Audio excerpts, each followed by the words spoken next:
Boa tarde, sejam bem-vindos e bem-vindas. Vamos aguardar um breve momento enquanto todas as pessoas entram na sala. Informamos que esta sessão é gravada e transmitida ao vivo através do canal de YouTube do INA. Mais uma vez, boa tarde a todos e a todas. Damos início ao terceiro webinar do ciclo Participação na Administração Pública. O Orçamento Participativo da Administração Pública é o tema central do debate de hoje. À semelhança das anteriores conferências organizadas pelo INA, esta sessão terá interpretação para a língua gestual portuguesa, assegurada por Lúcia Ramos e Paula Fernandes, da Associação de Tradutores e Intérpretes de Língua Gestual Portuguesa, a quem agradecemos desde já. Hoje temos a honra de contar com 3 oradores de renome. São eles: Margarida Tavares Peralta Couto dos Santos, professora auxiliar convidada do ISCTE e UEL Sintra, diretora da Licenciatura em Tecnologias Digitais e Saúde e investigadora integrada no Dinamia 7. Elsa Belo, diretora do LabX, Centro para a Inovação no Setor Público, e Isabel Xavier Canning, diretora do Departamento de Cidadania e Participação da Câmara Municipal de Cascais. O debate será moderado pela técnica superior do INA, Ana Isabel dos Santos. Informamos que a sessão é gravada e transmitida em direto através do canal de YouTube do INA. As questões que os participantes queiram colocar devem ser feitas através da ferramenta de perguntas e respostas disponível em baixo no ecrã e indicada por QIA, do inglês Questions and Answers. Passo a palavra à moderadora do debate, Ana Isabel dos Santos. Muito obrigada e boa sessão. Muito obrigada, Manuela. Um cumprimento especial às nossas oradoras, Elsa Belo, Isabel Xavier e Margarida Santos. Cumprimento também as intérpretes da língua gestual portuguesa, a Lúcia Ramos e a Paula Fernandes, e todos os presentes em sala, e àqueles que também nos acompanham pelo canal do YouTube do INA. O INA tem como missão fundamental da criação e a transmissão e difusão do conhecimento, e neste sentido iniciamos em setembro um ciclo de webinars dedicados à participação na administração pública, portanto com o objetivo de divulgar e sensibilizar os trabalhadores e os dirigentes para a importância da participação na tomada de decisão. No primeiro webinar foi abordado o tema da confiança das pessoas nas instituições públicas e a importância do envolvimento das mesmas na tomada de decisão. No segundo webinar foi dado um enfoque aos principais desafios, às melhores estratégias e metodologias a implementar em relação aos fatores promotores ou inibidores de uma maior participação. Para fechar o ciclo, apontem desde já, portanto, o dia 26 de janeiro como o dia da participação, a última quinta-feira do mês de janeiro, para fechar este momento. O webinar de hoje é dirigido a todos os trabalhadores e dirigentes. Pretendemos, portanto, um espaço de partilha para promover o aumento da participação política e cívica dos cidadãos, com a criação de mecanismos que os envolvam num processo de decisão coletiva e desenvolvendo um ecossistema de participação mais amplo e mais inclusivo. No fundo, queremos dar fôlego à participação, colocando-a explicitamente e de forma renovada entre as prioridades do Estado e da administração pública.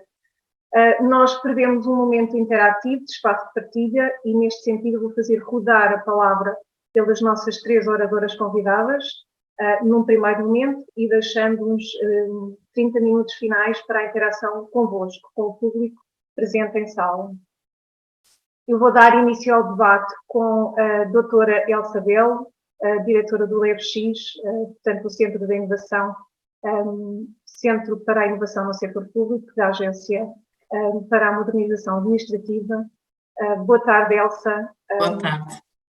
O LabX tem como missão, portanto, contribuir para o ecossistema de inovação na administração pública, promovendo a renovação da oferta de serviços públicos, adequados àquilo que são as reais necessidades dos cidadãos e das empresas. No fundo, o LabX acabou por trazer a participação cidadã para a primeira linha de trabalho na administração pública portuguesa.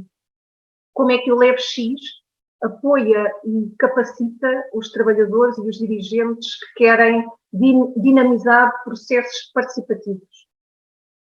Então, Posso? Uma boa tarde a todos, uma boa tarde especial às minhas colegas aqui da sessão e à Ana Isabel dos Santos e à Lúcia Ramos e quem depois também irá substituir a Lúcia Ramos para a interpretação da língua gestual portuguesa.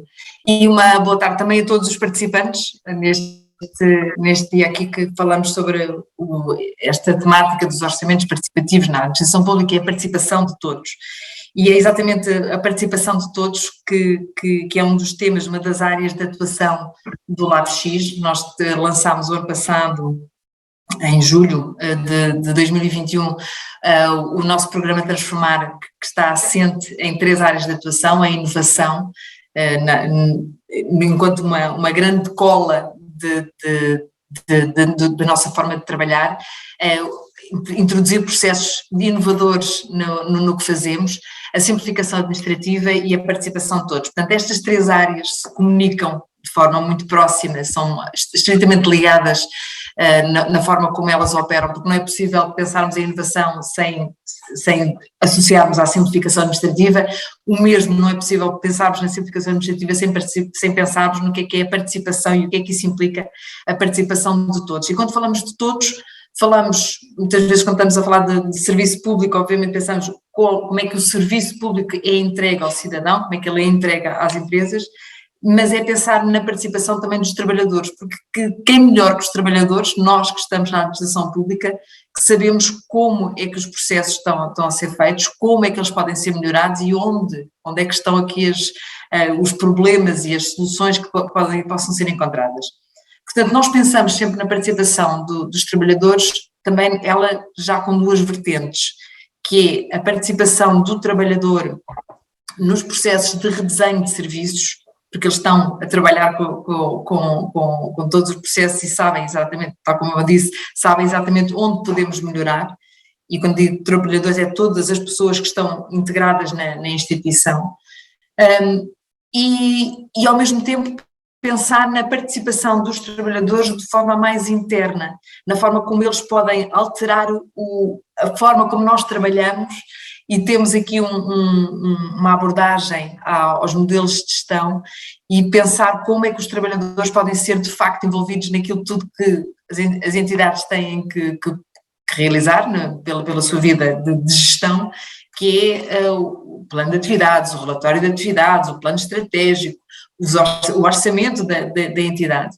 E para tal nós criámos também o ano passado o Kit AP Participa, que tem exatamente estas vertentes e a identificação de quais as ferramentas mais apropriadas ou mais adequadas, aquelas que nós fizemos a análise e consideramos estas serão as ferramentas mais adequadas para implementar adequado àquilo que é o objetivo, que é executar, realizar, elaborar o plano de atividades, implementar o plano de atividades, avaliar o plano de atividades, elaborar o relatório. Ou seja, temos aqui todo o percurso da gestão, aquilo tudo que se passa ao longo da nossa vida enquanto funcionários públicos, e que nós sabemos os encargos que isso tem em termos de tempo, mas se recuarmos um pouco e pensarmos, vamos introduzir aqui processos participativos onde chamamos todos os trabalhadores para participar na elaboração destes mecanismos de gestão, destas ferramentas de gestão, temos uma participação ativa e ao mesmo tempo temos uma maior qualidade também naquilo que estamos a produzir. Este é desde já também um desafio que eu lanço a todas as pessoas que nos estão a ouvir, para que haja esta integração da cultura de sistemas participativos na administração pública, sejam que eles permitam constituir melhores modelos de gestão, melhor gestão, uma gestão mais ativa e participada, quer seja porque vamos contribuir no processo de redesenho dos serviços.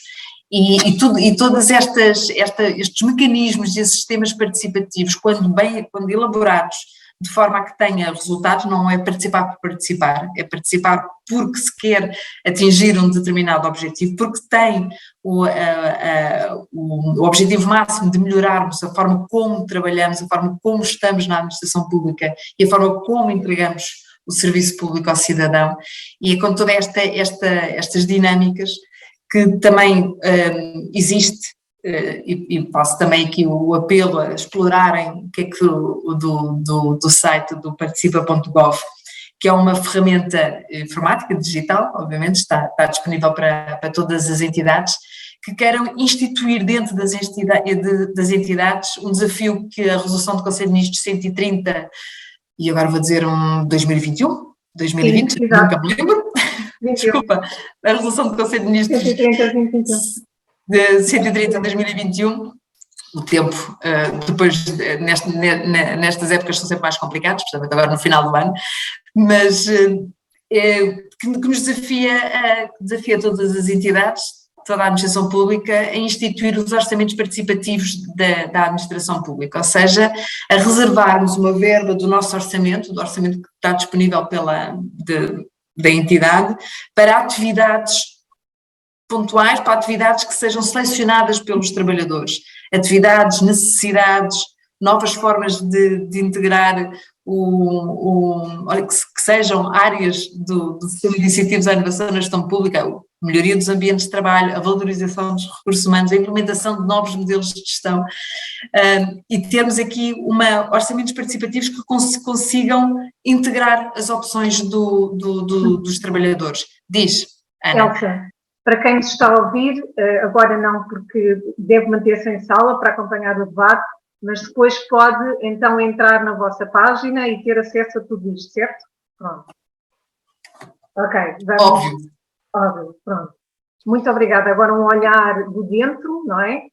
Passo agora a palavra à nossa Isabel Xavier para um olhar mais amplo.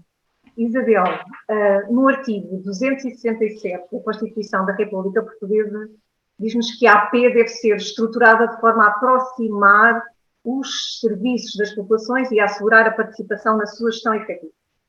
Portanto, desde 2011, porque a Isabel tem atrás esse plano que a identifica do município de Cascais, portanto, já decidiram a aplicação de 45 milhões, isto são traduzido em quase 200 projetos vencedores, portanto, em que é o fruto de um trabalho de participação e cidadania que coloca o vosso Conselho entre os mais destacados. Sabemos que estes processos nem sempre são assim e às vezes há uma diminuição, revelando até algumas fragilidades.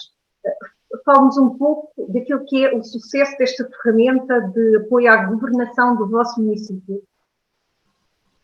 Olá, boa tarde a todos e a todas. Um cumprimento especial ao INA, um agradecimento especial por ter reconhecido o trabalho que fazemos aqui no nosso município e um desafio especial para quem nos ouve, não há que temer em nada a participação das pessoas. A participação das pessoas foi uma decisão importante, mas centrada na necessidade absoluta de ceder poder. Não é possível integrar a participação das pessoas sem estar disponível para ceder parcialmente o poder.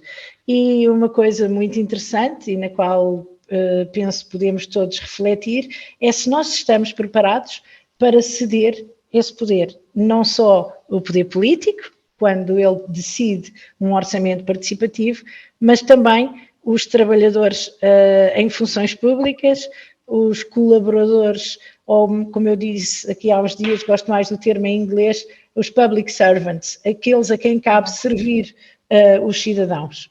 E isso acho que é um tremendo desafio que não se fica, e está muito longe de se ficar nos números.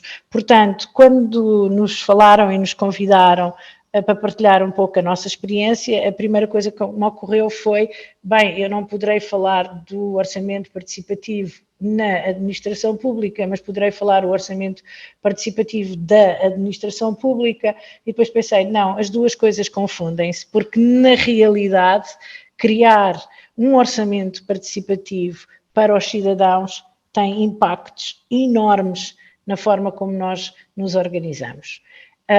E é um caminho que se faz caminhando, não é uma coisa que ocorre, temos um orçamento participativo e tudo muda. Não, nós temos um orçamento participativo e crescemos e mudamos com esse orçamento participativo. Porque a participação das pessoas a isso obriga, não é? Isso foi o que aconteceu connosco. Falou nos números impressionantes, porque de facto eles são impressionantes, que Cascais conseguiu conquistar, nomeadamente como município, não como autarquia. Nós todos juntos, os 214 mil cascalenses que somos, fizemos do Orçamento Participativo de Cascais um orçamento forte e participado, que ontem, terminou agora a sua edição, bateu mais uma vez recordes de participação, com a participação quase 30% da população, 61 mil votantes participaram na edição deste ano. E esta participação é absolutamente determinante para a forma como nos transformamos. Mas para isso é mesmo preciso acreditar que as pessoas têm alguma coisa para dizer. Eu recordo-me que um dos nossos primeiros desafios numa fase inicial era: e se as pessoas decidem coisas que nós não queremos? E se as pessoas propõem coisas nas quais nós não nos revimos? 11 anos depois, eu diria, como comecei, não há nada a temer, as pessoas são fantásticas e têm participações fantásticas e contributos fantásticos, e às vezes desafios enormes para nos colocar e que nos transformam. E eu gostava de dizer que acreditamos verdadeiramente que a mudança começa em nós, a mudança não é externa. Portanto, a mudança começa em nós. Nós muitas vezes temos tendência para dizer: não é possível mudar, sempre foi assim, cada vez que eu tenho uma ideia, vou apresentar uma questão, não dá, não é possível. Não, dá. A verdade é que dá, e mudar começa em nós, e nós temos que ter essa predisposição para a mudança e para o cidadão. E o cidadão, se percepciona que essa atenção, que essa escuta é real, se ele percebe de facto que o querem ouvir e que o querem interagir com o cidadão, ele participa de forma ativa e pertinente. E quando há pouco eu levantava as questões dos nossos receios infundados, o que é interessante no processo do orçamento participativo é de facto essa interação em que as pessoas compreendem as nossas dificuldades, as pessoas conhecem a administração abre portas e deixa o cidadão entrar e ele compreende o que é que se passa por dentro da própria administração. E isso é fascinante, porque muitas vezes os cidadãos dizem coisas do género: eu nunca imaginei que para lançar um concurso fosse preciso tanta coisa, para lançar um concurso público, ou eu julguei que isto era só fazer uma compra, por exemplo, no que diz respeito às regras da contratação.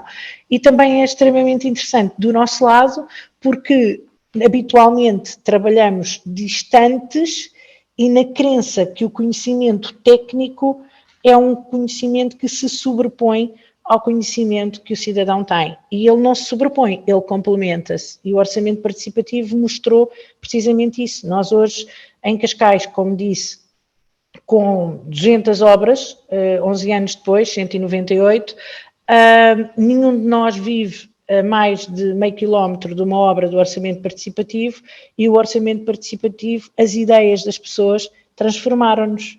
Nós somos hoje um concelho totalmente diferente do que nós éramos antes destes 45 milhões de investimento. Não sei se respondi à sua questão. Sim, é um caminho feito com uma mudança suave, mas que tem dado os seus frutos e que todos podem consultar, inclusive também na vossa página. Posto isto, professora doutora Margarida Santos, passamos agora para aquilo que tem sido o seu foco na sua investigação académica. Portanto, a professora Margarida tem este foco nos processos da participação pública na tomada de decisão. Tem uma tese de doutoramento, inclusive, que é um título bastante cativante, diria: Participação Pública Institucional, a democracia segue dentro de momentos, uma perspectiva crítica dos orçamentos participativos. Portanto, sabemos que o OPP é um processo democrático e deliberativo, direto e universal, e é através do qual as pessoas apresentam as suas propostas de investimento e que o escolhem através do voto. portanto, e quais os projetos que, como falaram já há pouco, e até a doutora Isabel, devem ser implementados em diferentes áreas de governação. Portanto, este processo não é igual em toda a AP. Tendo por base a sua investigação, não é? Este seu olhar crítico da sua tese, pode falar-nos também um pouco sobre a investigação realizada neste âmbito e da importância dela para aquilo que é a partilha e a disseminação do conhecimento em relação a esta temática, que é muito importante também para nós. Queria começar por dizer boa tarde e cumprimentar também as minhas colegas de palestra e também a doutora Ana Isabel Santos, e agradecer uma vez mais ao INA este convite, que é com enorme prazer que aqui estou a discutir estas questões da participação. Espero que me estejam a ouvir bem. Estamos a ouvir bem, nós é que agradecemos. Pronto, muito bem. Então, eu ia começar por referir que, pronto, de facto, a experiência na prática já foi aqui transmitida e muito bem discutida pelas anteriores intervenções, e eu não tenho sequer a pretensão de dar necessariamente uma perspectiva académica da participação pública. Isso, na verdade, seria uma tarefa hercúlea, porque qualquer pessoa que tenha algum interesse académico, teórico, sobre as questões da participação, necessariamente perde-se, porque, de facto, a literatura é imensa e muito dispersa sobre as questões da participação, e não há, evidentemente, um consenso sequer, até do ponto de vista conceptual, relativamente à questão da participação. Aquilo que me parece, porventura, interessante também aqui nesta primeira intervenção fazer é um bocadinho partilhar convosco aquilo que foram as minhas motivações e que me levaram a estudar o tema da participação pública, em particular o orçamento participativo, e de que modo é que acabei por desenvolver aquilo que faz parte precisamente do título da minha tese, uma perspectiva crítica dos orçamentos participativos. Como cidadã interessada, mobilizada, e isso não são questões de sumenos para a sensibilidade para estes temas, as coisas estão relacionadas, mas como dizia, como cidadã, porventura mesmo ativista, aquilo que eu acabei por constatar na minha vida, e que fui constatando desde ter a idade, desde que me reconheço a envolver-me publicamente naquilo que me rodeia, foi que, de certo modo, invariavelmente, apercebia-me que era, mais ou menos, era um mesmo conjunto de pessoas que participavam.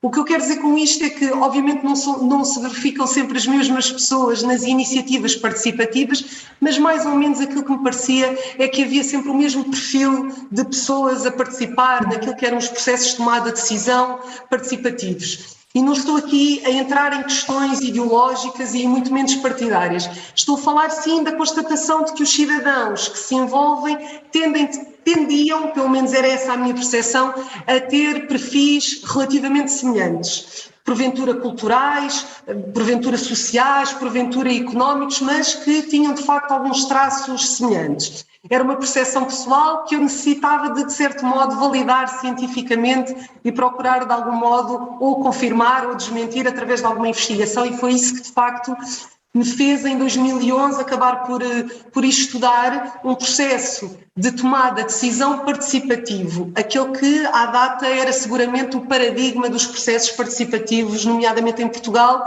que é precisamente o orçamento participativo, e pelo qual eu tinha um particular interesse, já era algo que eu conhecia, não me era de todo desconhecido, até pela sua gênese, mesmo teórica e até mesmo prática, que remete para o contexto brasileiro, como quem acompanha o orçamento participativo sabe que a sua gênese histórica, este processo nasce mesmo no território geográfico e aí sim, político e cultural, que é o contexto brasileiro.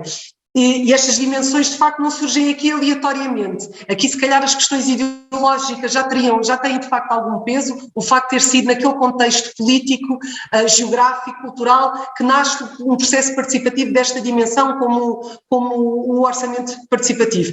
E pronto, a minha investigação, efetivamente, acabou por reunir alguns argumentos favoráveis a uma perspectiva crítica dos orçamentos participativos. Em que sentido? Precisamente naquilo que, do meu ponto de vista, é a essência de qualquer processo verdadeiramente e efetivamente participativo e democrático.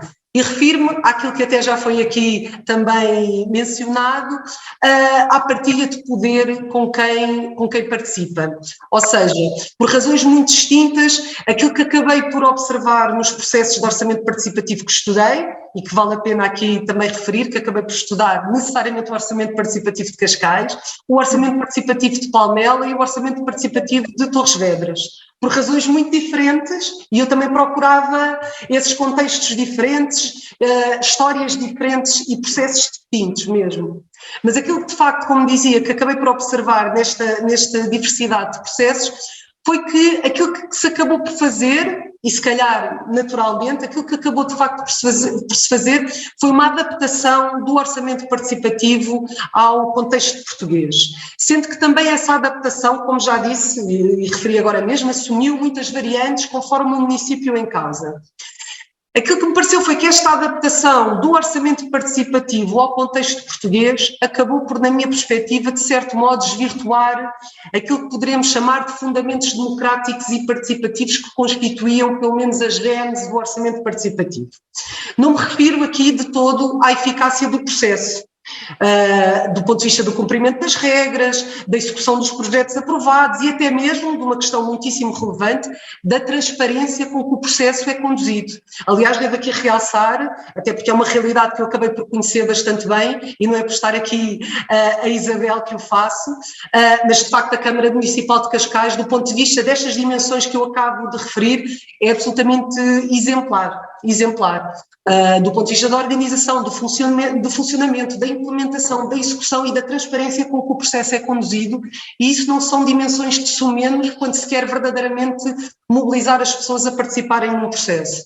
Mas voltando aqui um bocadinho à teoria, se quisermos colocar o orçamento participativo numa análise de processos participativos democráticos, aquilo que eu acabei por concluir é que o orçamento participativo em Portugal acabou por ficar um bocadinho aquém dos objetivos a que se propôs desde o início. No sentido, e não quero já entrar aqui, podemos fazer um pouco mais essa discussão também com o público e com as questões que possam surgir, mas no sentido em que não parece resultar necessariamente numa maior mobilização dos cidadãos para a democracia e para a defesa dos valores democráticos, nomeadamente para a própria democracia participativa. Julgo que cidadãos mais mobilizados e não apenas cidadãos mais competentes na elaboração de projetos e até na sua capacidade de regimentação de votantes nos seus projetos, acabou por não ser exatamente o resultado que estes processos de orçamento participativo têm tido. Julgo que teríamos que estar perante indicadores mais concretos, nomeadamente, por exemplo, será que os cidadãos que participam nos orçamentos participativos são cidadãos de facto mais sensibilizados para as questões da democracia, como seja a participação em órgãos já democraticamente existentes na nossa realidade portuguesa, como são, por exemplo, as assembleias municipais? Vemos de facto um incremento, por exemplo, da participação nos atos eleitorais, porque já existe um conjunto de instituições democráticas e que fazem parte da nossa democracia e que não podem ser totalmente separadas do que depois são os processos, por exemplo, de orçamento participativo. E eu tenho dúvidas que os cidadãos que estejam mais mobilizados para esses orçamentos estejam também em simultâneo mais sensibilizados para estes valores mais democráticos e para estas instâncias democráticas que, apesar de tudo, o nosso sistema democrático e o nosso o regime em que vivemos, a democracia que temos, esta democracia portuguesa, já prevê, não é? Deixo aqui um bocadinho essas questões também para discutir. Essas questões para podermos voltar a elas. Muito obrigada, professora Margarida. No seguimento também diz que tem sido dito por todas. Eu volto novamente à Elsabel, depois de uma abordagem mais dedicada àquilo que são os trabalhadores e os dirigentes e apelando à sua participação. Como é que o LEVX, numa forma mais ampla e inclusiva naquilo que é o trabalho para o serviço público, portanto, como é que tem vindo a desenvolver a participação dos cidadãos até de uma forma mais inclusiva? Então, o tema da participação é sempre um tema... Desculpa. Imenso. É um tema sempre muito difícil. Perceber como é que nós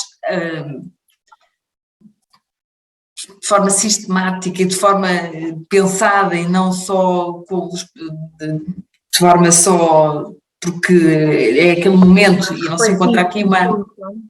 Estou a ouvir mal, desculpa. Continua, Elsa, continua. Ok. Aqui a questão é encontrar formas de sistematização,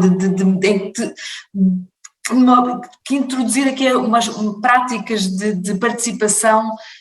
Nós entendemos aqui a participação, aqui a participação no seu todo, não só a participação dos trabalhadores, mas a participação dos cidadãos também, em vários estádios ou em várias etapas, uma ao nível da informação, ao nível da consulta, ao nível do envolvimento, ao nível da colaboração e ao nível do empoderamento. E passar estas etapas,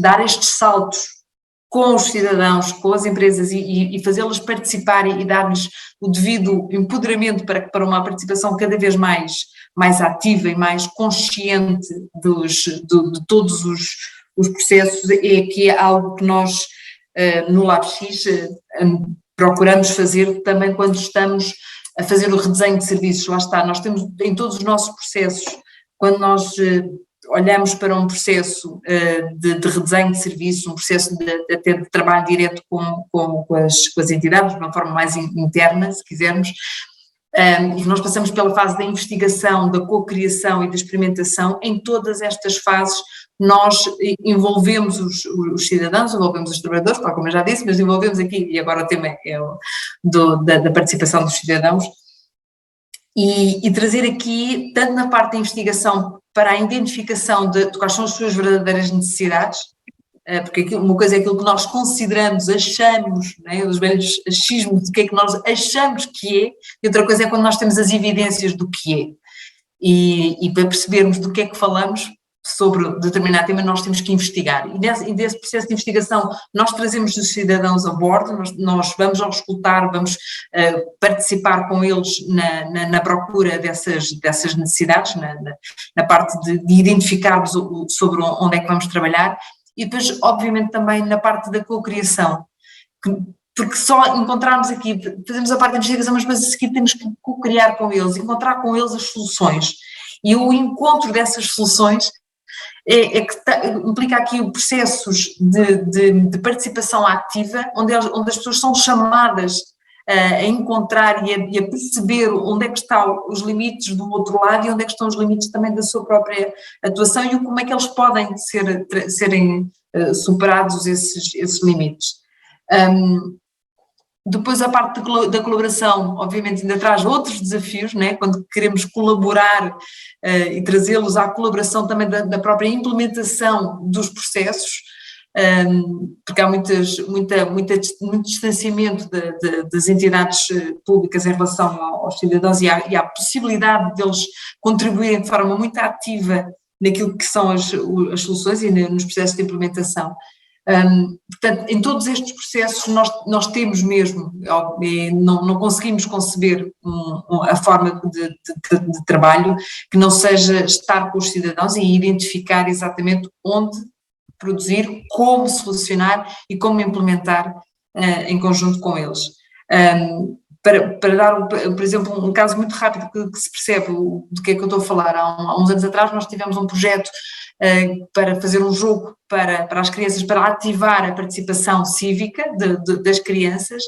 Tinha-nos sido dado a sugestão de produzirmos uma app, algo que fosse para as crianças jogarem, e quando nós fizemos o nosso trabalho de investigação nós percebemos que os miúdos querem mesmo estar a jogar em conjunto, no velho jogo de cartas, no velho jogo de mesa, de tabuleiro, onde todos estão a poder participar e estão em comunidade. Portanto, ao questionarmos as pessoas dão-nos soluções muito mais próximas e muito mais verdadeiras relativamente àquilo que são as suas necessidades e àquilo como querem que essas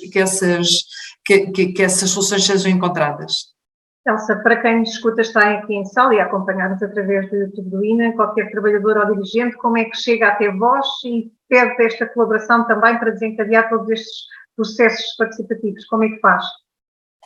É o site do LabX, envia-nos um e-mail, portanto, é chamada à distância de um clique. Ok, exatamente. Professora Isabel, no seguimento daquilo que foi abordado agora pela nossa diretora do LabX, e porque falamos destas experiências inovadoras, destas experiências democráticas inovadoras, que são reconhecidas até como boas práticas internacionalmente, o nosso orçamento participativo, e porque Cascais desenvolve e promove esta democratização da participação e, portanto, reforça a coesão social ao criar as condições para a participação de todas as pessoas. E, portanto, desde 2017 que também têm o orçamento participativo jovem, portanto, é destinado a um público entre os 14 e os 30 anos de idade e, portanto, tem tido neste processo um investimento também amplo. Para tornar um ecossistema participativo ainda mais inclusivo, há alguma subrepresentação que ainda necessita, tem ainda de chegar a algum grupo populacional que ainda não chegaram? Ana estava a ler os meus pensamentos, porque eu estava a ouvir as anteriores oradoras e estava a pensar duas coisas muito importantes. Uma, quem participa, que era a questão que estava a ser posta pela Margarida, e o facto das pessoas não participarem igual. Isso por um lado. Por outro lado, estava a ouvir a Elsa e estava a pensar, temos orçamento participativo ou ferramentas de participação.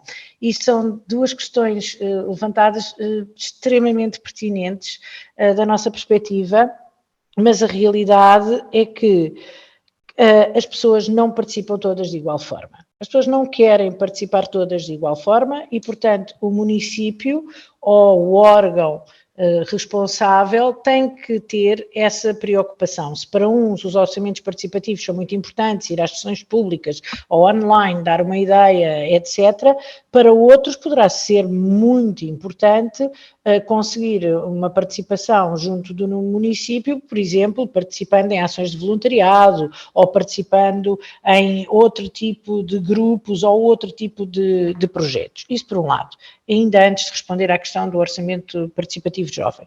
Por outro lado, é preciso o município estar atento e ir percebendo se as ferramentas que tem permitem a participação de todos.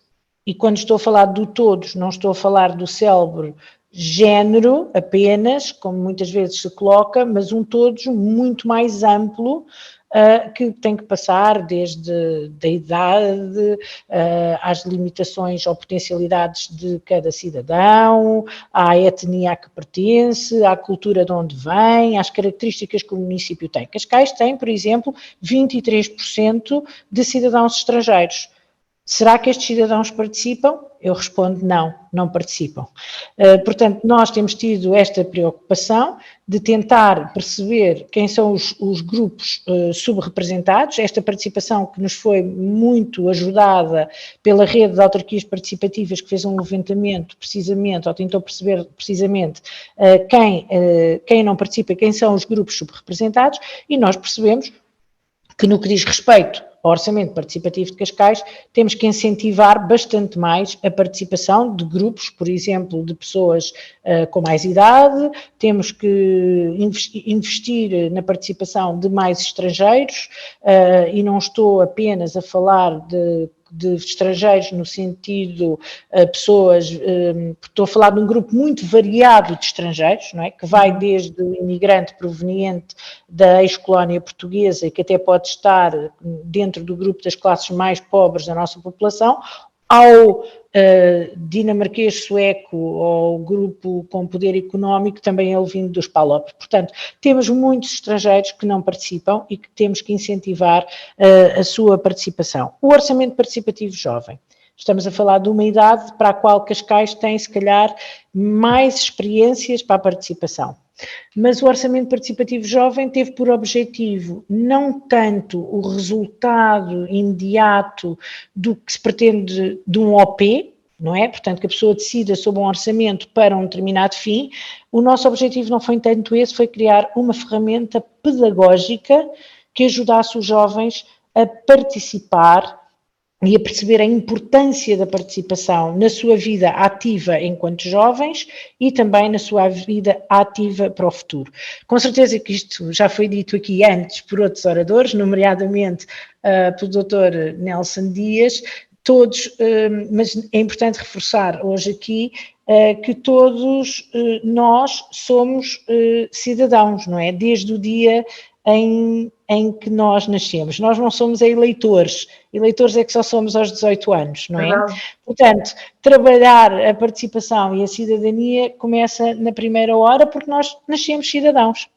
Então, o Orçamento Participativo Jovem tem, de facto, essa grande preocupação, trabalhar a cidadania e, portanto, é composto por a possibilidade de uma turma em cada escola do nosso município poder ser uma turma OP, essa turma é responsável pela representação do Orçamento Participativo, mas depois, dentro do processo da escola, vão acontecer 10 sessões de capacitação para as questões que vão desde o orçamento municipal, às questões como a democracia colaborativa, a democracia participativa, a democracia representativa, a igualdade de género, direitos humanos, os direitos das crianças e jovens. Portanto, trata-se de um processo pedagógico para fazer com que os jovens acreditem na participação. E por isso, o OP Cascais dos adultos desceu a idade de apresentação de propostas para os 12 anos.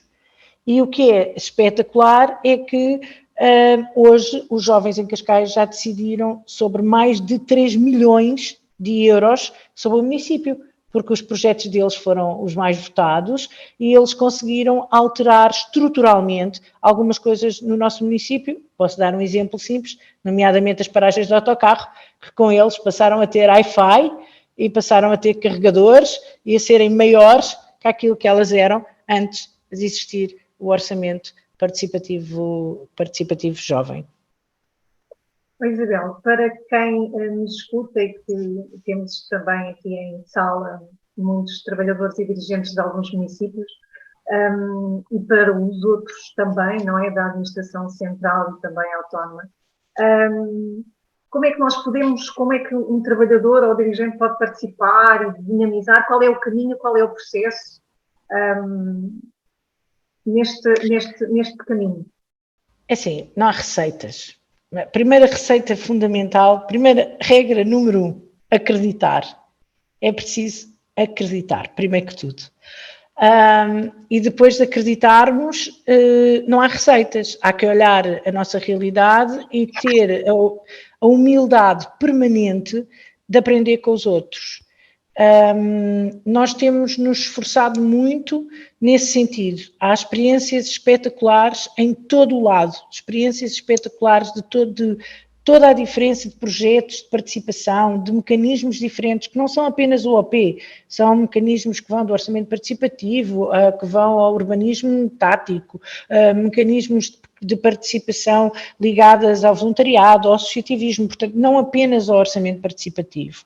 E termos a humildade de fazer um bocadinho de benchmark e ir procurando o que se vai fazendo de melhor, tendo a sorte que nos abram as portas, não é? E que partilhem connosco aquilo que sabem. E isso é muito bom. E não cristalizar. Eu gostava de dar um exemplo. O Orçamento Participativo Cascais, que vamos aceitar ou reconhecer que seja ou que possa ser uma boa prática, ficamos encantados que assim o considerem, mas a realidade é que ele muda todos os anos. E se forem ao nosso site vão ver que ele durante 11 anos ele teve 11 normativos. Ele não tem um regulamento, tem normas.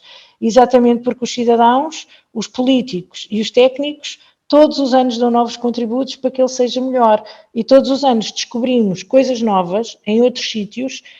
Uma das coisas mais importantes para a transformação do nosso OP, que foi a introdução de projetos imateriais, nós aprendemos numa pequena cidade nos Açores.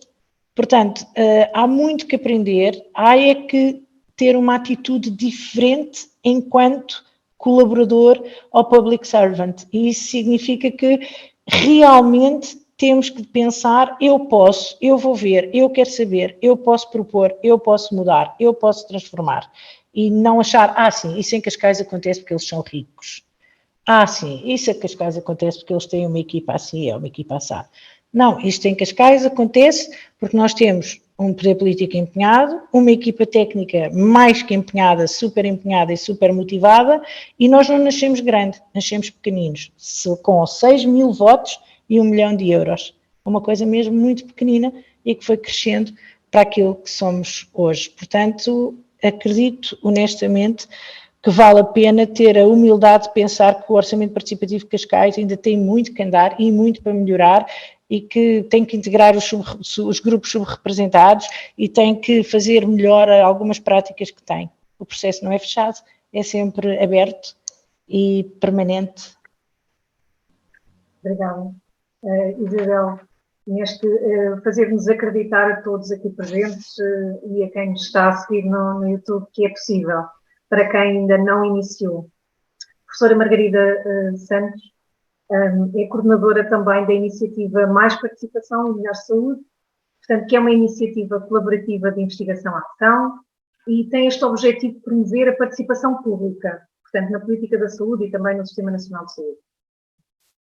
Sendo também professora universitária, investigadora e diretora, teve uma licenciatura em Tecnologias Digitais e da Saúde, onde se destaca, e eu não vou ler em latim, mas destaca-se que o verdadeiro conhecimento é o conhecimento das causas, como é que podemos e devemos continuar a promover a produção de conhecimento nesta e noutras áreas e a mobilizar os trabalhadores, os dirigentes para a implementação, portanto, nos respectivos organismos de orçamentos participativos.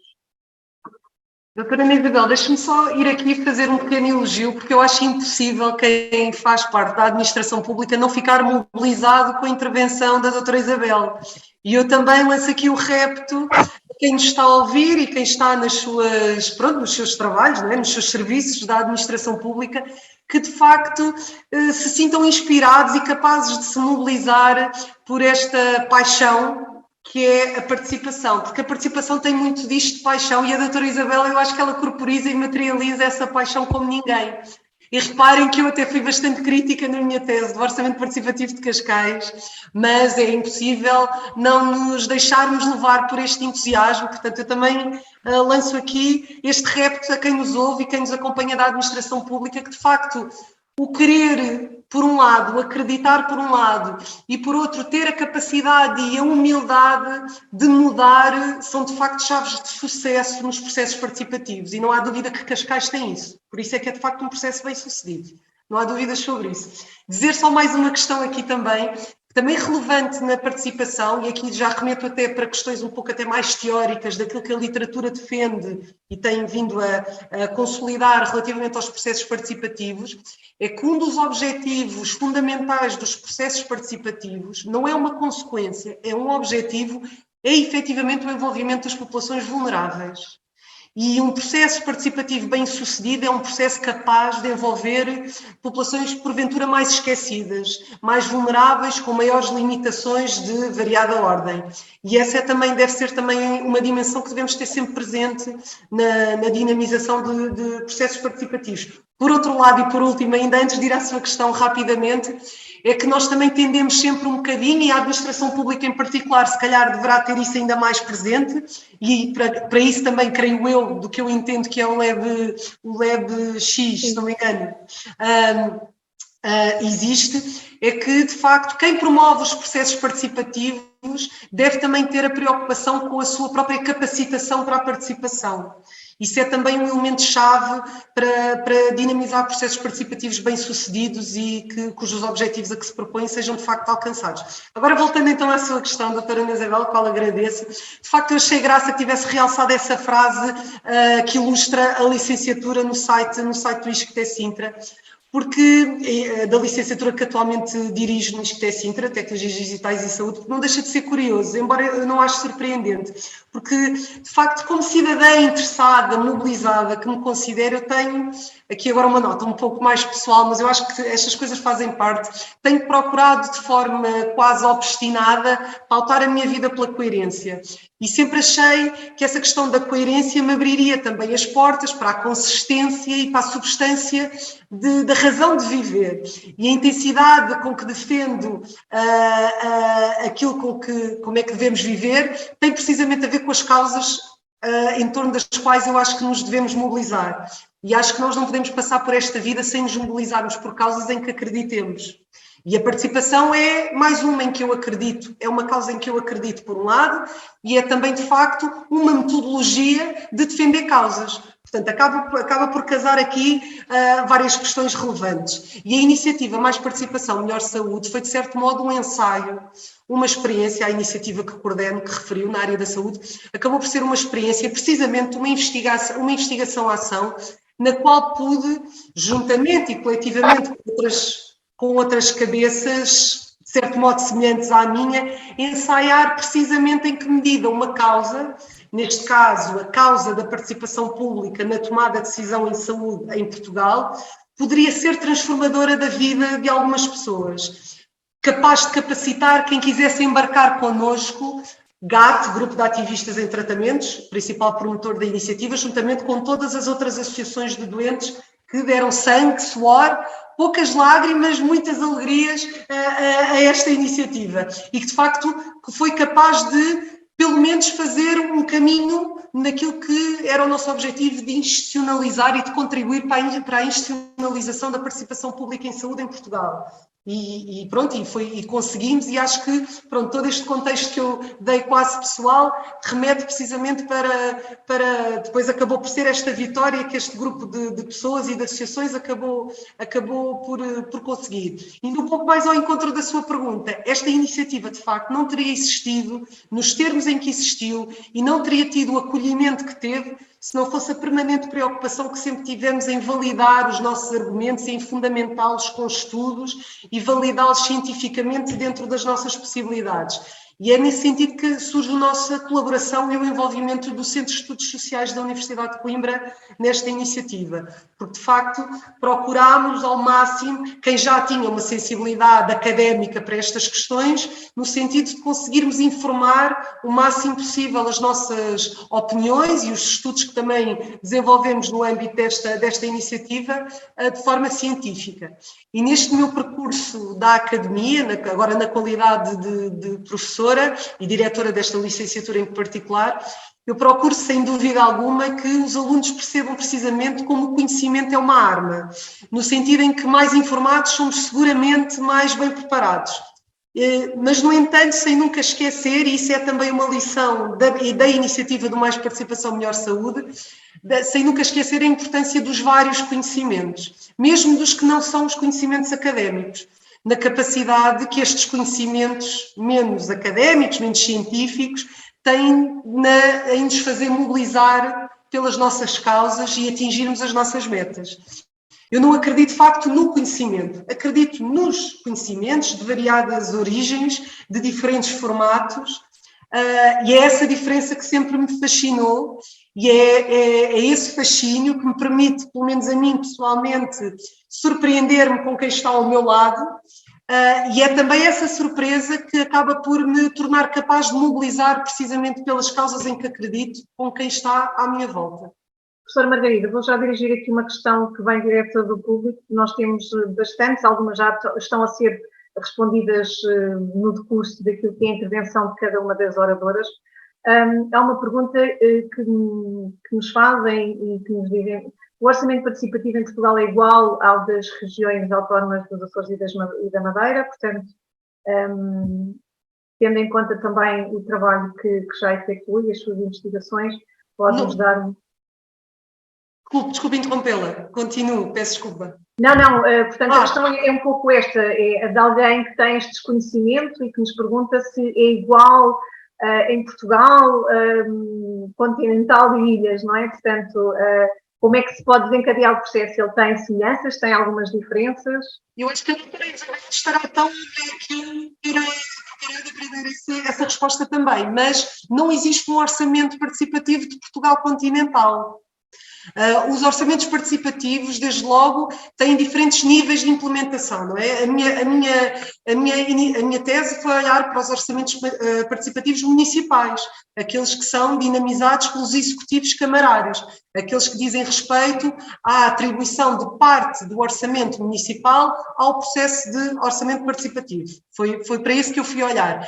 Existe até, no mesmo concelho, diferentes orçamentos participativos, por exemplo, implementados pelas juntas de freguesia. Obviamente que me refiro a concelhos grandes, não é? onde haja pelo menos uma amplitude territorial até que justifique a variedade de orçamentos participativos a nível das juntas de freguesia. Mas os orçamentos participativos de diferentes concelhos de um mesmo distrito são muito distintos entre si. Eu até posso mesmo, pronto, há de facto alguns orçamentos participativos que com mais experiência inspiraram outros. Cascais, mais uma vez, é sem dúvida uma metodologia de orçamento participativo que eu julgo que tem inspirado muitos outros processos, mas quer dizer, a variedade, como dizia a doutora Isabel, o normativo da Câmara de Cascais muda todos os anos, os regulamentos de orçamento participativos de outros municípios também mudam muitas vezes, e se nós quisermos ir olhar para alguns processos, mesmo nas suas páginas online, nós vemos que eles são muitíssimo diferentes.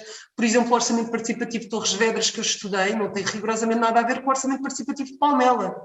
O orçamento participativo neste momento de Palmela, na verdade, foge até bastante àquilo que poderá ser a generalidade dos orçamentos participativos em Portugal, apesar de ser o mais antigo. Também muitas diferenças podemos ir consultar após este webinar e também inspirar-nos para mais.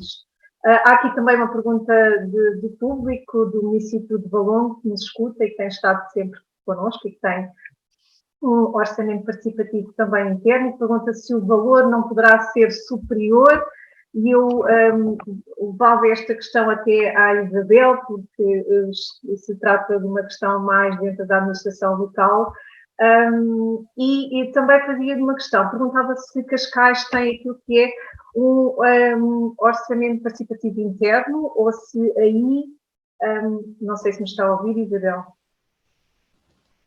Eu estou a ouvir, eu consigo partilhar a minha imagem porque o INA me impede disso, diz não é possível iniciar o vídeo porque o host o encerrou, ok? Isso é que não pode ser de todo, nós vamos já tratar dessa... Pronto, já está connosco. Pronto, nós temos aqui a pergunta de Valongo, uma pergunta de um município de Valongo que tem tradição. Que era a propósito do dinheiro?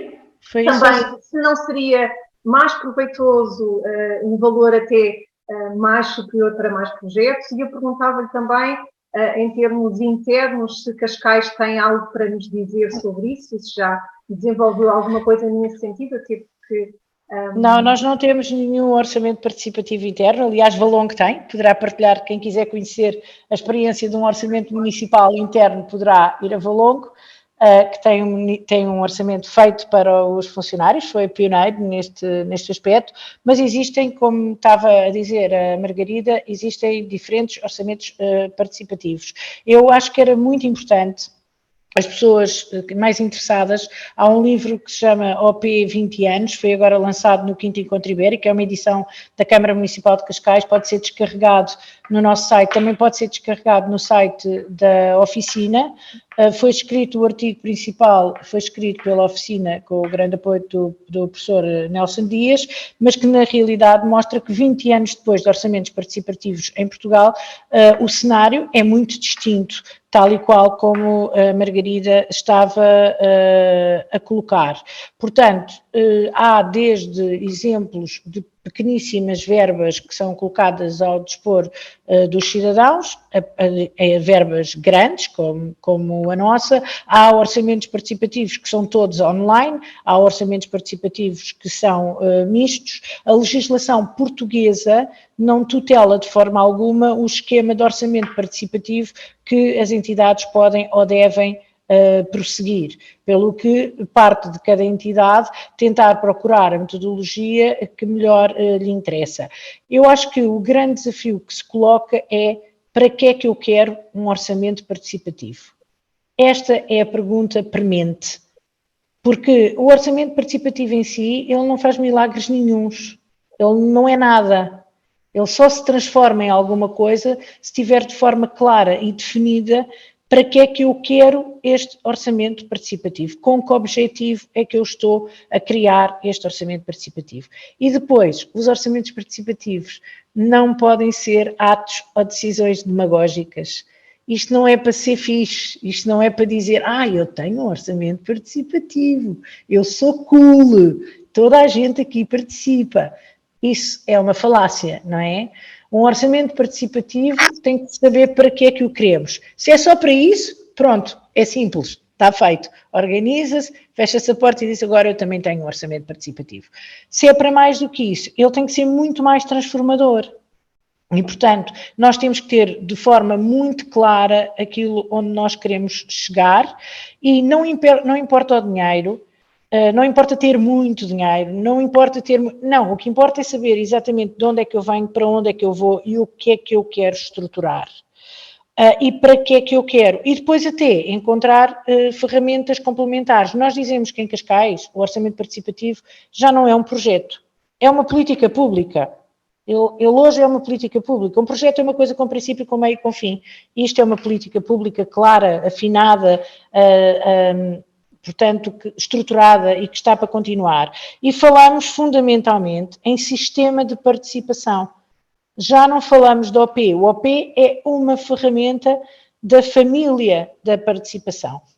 E como a Elsa estava a dizer, quando a Elsa falava que isto é cogerir, colaborar, informar, co-decidir, co-planear, isso é verdade. E cada município tem que ter ferramentas para dentro dessas áreas da participação de que a Elsa estava a colocar. Portanto, vale a pena fazer um orçamento participativo para dentro da administração se de facto queremos ouvir as pessoas. Mas temos que ter, os primeiros que temos que fazer é desformatar-nos a nós próprios, porque se é fazer um orçamento de participação para que as pessoas pensem igual ao que eu penso, então não vale a pena. Ficamos já com aquilo que eu penso e fica já por aqui. E temos que ter a capacidade de perceber que eles até podem querer aquilo que eu não penso ou com o qual eu não concordo. E, portanto, isto tem que estar tudo muito bem balizado para poder funcionar do ponto de vista efetivo da participação, que a Elsa também levantou de forma muito interessante. Participação, o que é? Será que eu só mandar aqui uns bitates na internet, dizer voto aqui é participar? E com isto deixo essa questão. Com isto eu vou passar já à diretora do UFX, Elsa Bel.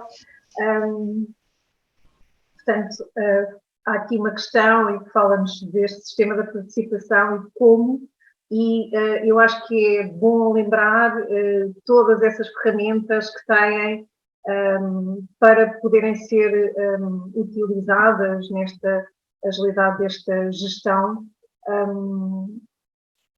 Há uma pergunta exatamente sobre o orçamento participativo e que ferramentas e como é que nós podemos ter acesso a elas, onde é que estão e a quem dirigimos. Eu voltava a essa questão importante. Então, aqui as minhas colegas aqui do painel lançaram aqui algumas dicas que me fez lembrar, que me fez aqui posicionar aqui em relação a alguns temas. É de facto pensarmos, tal como já tínhamos falado e já foi aqui largamente, mas não queria deixar de fugir esta ideia, o participar só porque sim, ou instituirmos processos participativos só porque nos lembrarmos disso que está na moda e isso é de alguma forma interessante e traz-nos uma ideia de valor que depois não se consubstancia em nada a partir do momento em que nós não vamos ouvir o outro. E nós, quando instituímos estes processos participativos, temos que estar preparados a termos o confronto e a confrontarmos com a desconstrução das nossas próprias ideias, a desconstrução dos nossos preconceitos e a partir daí perceber que aquilo que eram as nossas assunções, não é? Aquilo que nós assumimos como certo pode ser completamente destruído. E isso é muito bom porque traz-nos o desenvolvimento, e é para isso que nós devemos caminhar. Pegar aqui também algumas ideias que foram lançadas, colocaste logo na minha segunda participação a questão da inclusão e eu depois perdi. Nós lançámos o ano passado o Guia Metodológico para Serviços Públicos Baseados em Direitos Humanos e eu chamo a atenção porque é um guia que é dizer que é como vamos então fazer, como então implementar os serviços públicos que estão construídos na base dos direitos humanos, com base no respeito dos direitos humanos, e nós identificámos 9 princípios, e logo os 2 primeiros têm tudo a ver com aquilo que nós estamos aqui a falar, que é primeiro logo, promover a participação de todos os cidadãos em todas as fases do processo, ou seja, qualquer fase do processo que nós tenhamos, envolvê-los e chamá-los e aceitarmos o que eles nos vão dizer, não é? Não é só o envolver porque sim.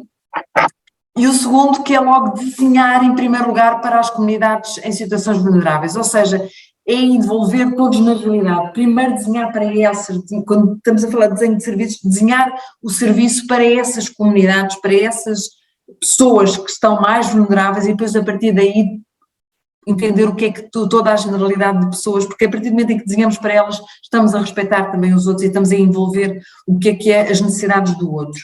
Falámos aqui também de que um dos pontos, e tem a ver com a capacitação, portanto eu não me vou esquecer da ideia inicial que lançaste, e que foi aqui falado, que é como é que as entidades públicas, quando iniciam estes processos, quando têm esta vontade inicial, que já é muito bom, quando têm porque estão predispostas a fazer algo, há uma necessidade de termos uma capacitação dirigida, não é? Aquilo que eu muitas vezes me ouvi falar no jato dirigido, não é? Uma capacitação dirigida para algo, para objetivos muito concretos. Saber exatamente isto, a doutora Isabel Xavier dizia isto, saber exatamente para onde é que queremos ir e o que é que nós queremos fazer e o que é suposto acontecer e como é que o processo vai acontecer e termos o desenho todo na cabeça. Podemos ser surpreendidos pelo caminho, e vamos ter sempre que ter uma grande capacidade de adaptação, mas prever os momentos de forma a não trazer estranheza para quem participa, não trazer estranheza a quem implementa. E esta capacidade, capacitar os trabalhadores, capacitar os dirigentes, capacitar toda a administração pública para estes novos processos, implica, mais do que a teoria, é colocá-los na prática, é dar-lhes as ferramentas certas, ou adequadas, ou adaptáveis, para que elas consigam colocar aquelas ferramentas ao serviço das suas entidades e dentro dos seus contextos. E a partir daí, lá está aquela distinção também que a doutora Isabel Xavier dizia, e é com isso que também eu falei há bocadinho, que é o que é um sistema participativo, o que são as ferramentas avulso de participação.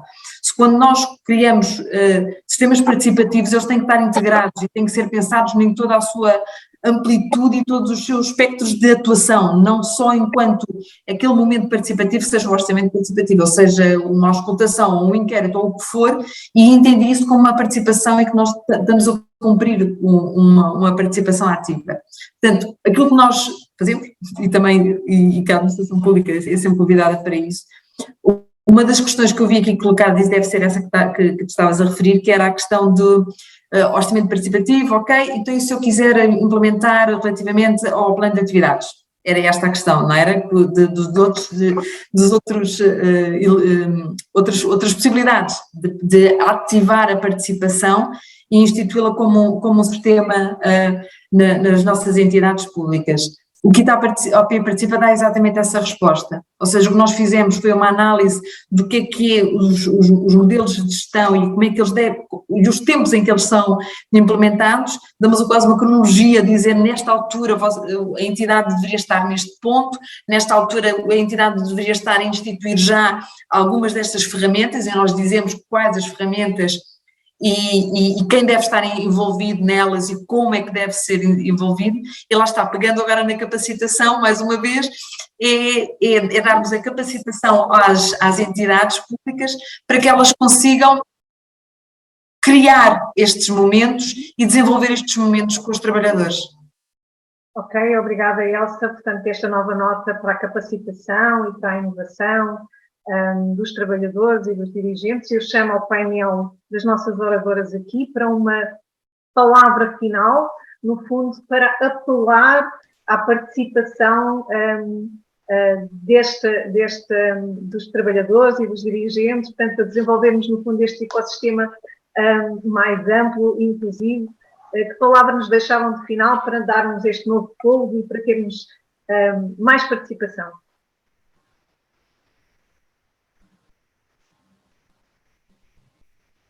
Quem começa?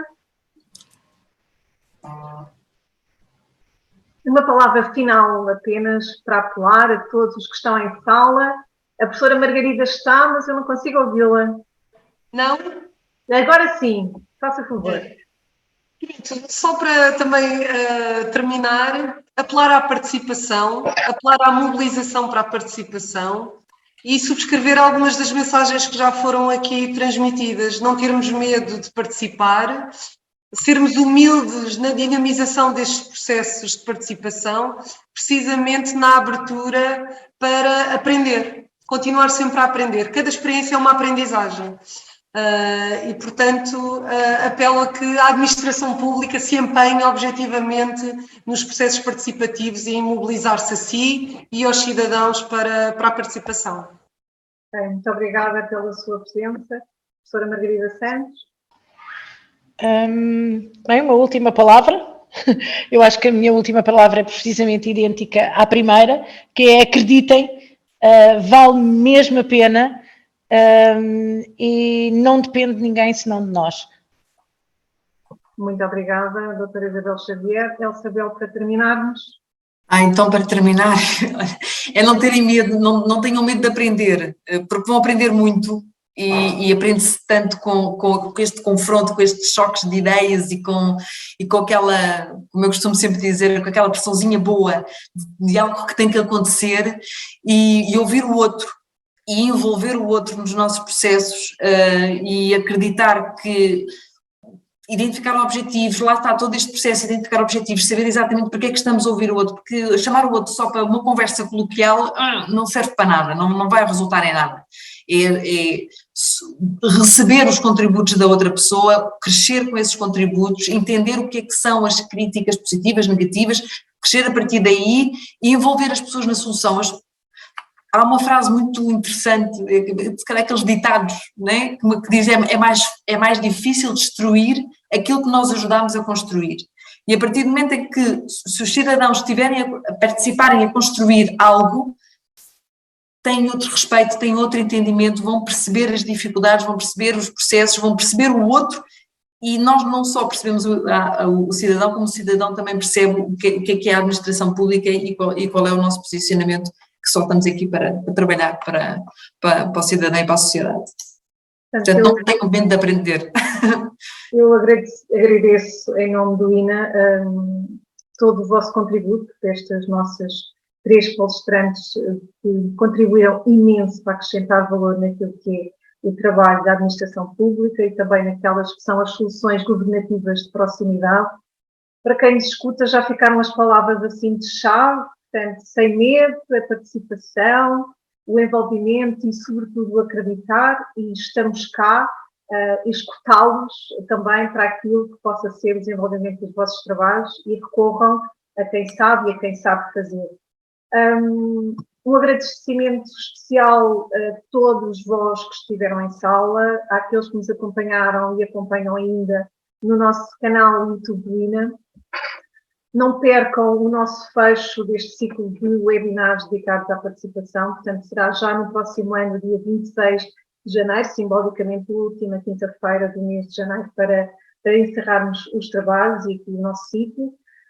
A atividade do INA preza a criação, a transmissão e a difusão do conhecimento do domínio da administração pública e, neste sentido, continuem a acompanhar as nossas atividades, aquilo que são o nosso trabalho em termos de programas e de iniciativas, também nas nossas formações na área da participação e da cidadania, e porque nós queremos mobilizar a administração pública para o conhecimento e o conhecimento da administração pública. Continuem connosco. Foi um prazer, muito gratas a todas e uma boa tarde para vós. Obrigada. Vou passar a palavra à Manuela, que vai, entretanto, proceder a um breve questionário sobre este nosso webinar. Manuela. Muito obrigada. Obrigada às centenas de pessoas que assistiram a este webinar. Foram mais de 400 participantes em sala e no YouTube. Agradecemos também às nossas distintas convidadas. Vamos agora partilhar no ecrã um inquérito de avaliação do interesse desta conferência. A quarta e última sessão deste ciclo de webinars sobre participação na administração pública será no dia 26 de janeiro, entre as 15 e as 16h15, com o tema A Participação como Instrumento de Antecipação em Ambientes de Incerteza. O programa de formação do INA para 2023 inclui cursos de curta e de longa duração destinados aos trabalhadores da administração pública na área estratégica de cidadania e participação. Conheça a oferta formativa nesta área seguindo a ligação que iremos colocar no chat. Podem consultar e acompanhar todas as novidades e iniciativas do INA nas redes sociais, Facebook, LinkedIn, Twitter e Instagram. Mais uma vez, muito obrigada a todos e a todas que nos acompanharam ao longo deste debate. Muito obrigada. Boa tarde.